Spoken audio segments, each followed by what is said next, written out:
मरते हुए व्यक्ति की 3 चीजें कभी नहीं लेनी चाहिए। एक रहस्यमयी कहानी, द एमडी चेक और द वी ऑफ मी। आप लोग का स्वागत है। सब्सक्राइब जरूर कर लेना। चालिए शुरू करें।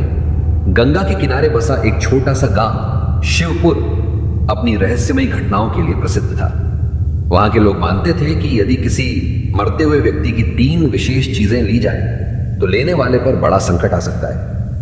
एक दिन गांव में एक अजनबी आया। वह बूढ़ा और थका हुआ था। उसकी आंखों में गहरा राज छिपा था। गांव वालों ने उससे पूछा, बाबा आप कौन हैं? बाबा ने धीरे से कहा, मैं एक संदेशवाहक हूं और तुम्हें एक गंभीर चेतावनी देने आया हूं। जब कोई मरता है तो उसकी 3 चीजें कभी नहीं लेनी चाहिए, वरना विनाश निश्चित है। गांव वाले चकित हो गए और बोले, कौन सी 3 चीजें बाबा? बाबा ने कहा, पहली चीज है मरते हुए व्यक्ति का दिया हुआ धन। गांव वालों ने पूछा, क्यों बाबा? बाबा बोले, क्योंकि जब कोई मरता है तो उसकी इच्छाएं अधूरी रह जाती हैं। अगर उसने तुम्हें मृत्यु से पहले कोई धन दिया तो वह तुम्हारे जीवन में भी अशांति ला सकता है। वह धन अशुभ होता है और हमेशा पीड़ा ही देता है।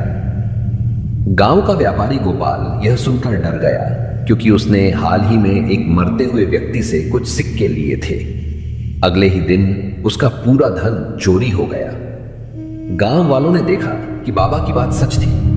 दूसरी चीज, मृतक की पहनी हुई चीजें।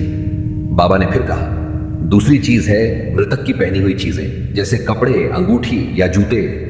गांव के एक युवक ने हंसते हुए कहा, लेकिन बाबा ये तो सामान्य चीजें हैं, इनमें क्या बुरा है? बाबा गंभीर स्वर में बोले, जब कोई मृत्यु के करीब होता है तो उसके शरीर की सारी ऊर्जा उन्हीं वस्त्रों में समा जाती है।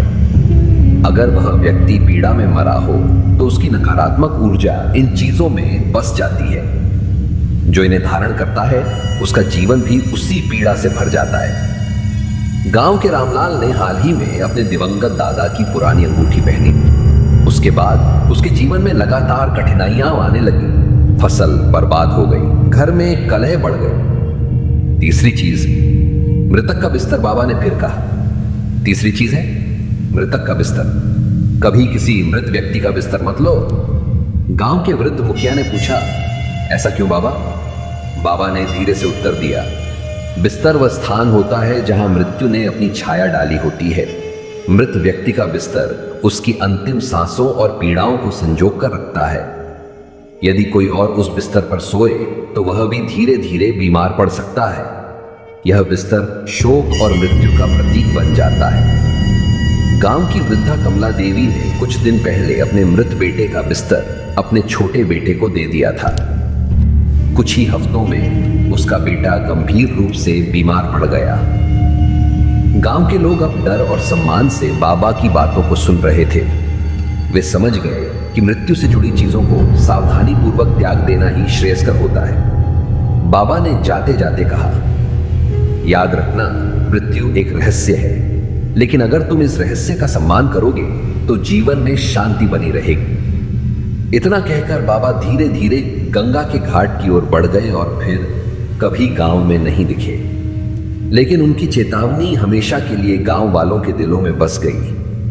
कहानी ऐसी तरह समाप्त हो गई